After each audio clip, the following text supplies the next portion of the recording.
જય ગાય માતા વૃંદાવન પ્રાકૃતિક ફાર્મ આપણે જીવામૃત બનાવવા જઈ રહ્યા છીએ। હવે સૌ પ્રથમ લઈશું આપણે 10 કિલો ગાયનું સાણ। એ સાણને એક બેરલમાં નાખી દીધું। બેરલમાં 200 લીટરનું બેરલ છે, એમાં 180 લીટર પાણી ભરેલું છે।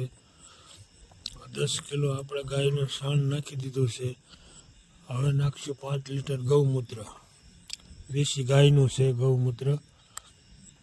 એ આપણે બેરલમાં નાખી દઈશું ગૌમૂત્ર।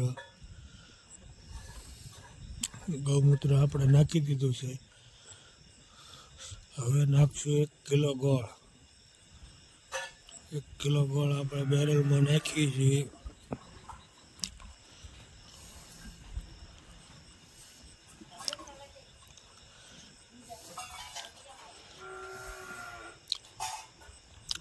હવે નાખશું 1 કિલો ચણાનો લોટ।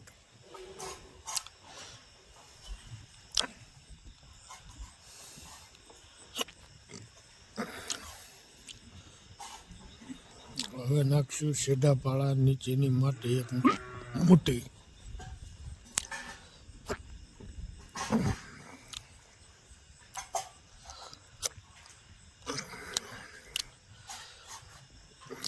લાકડી વડે દરરોજ સવાર સાંજ 2 ટાઈમ 2 મિનિટ હલાવશું ઘડિયાળના કાંટાની દિશામાં। 4 થી 5 દિવસમાં જીવામૃત આપણું તૈયાર થઈ જશે। જય ગાય માતા।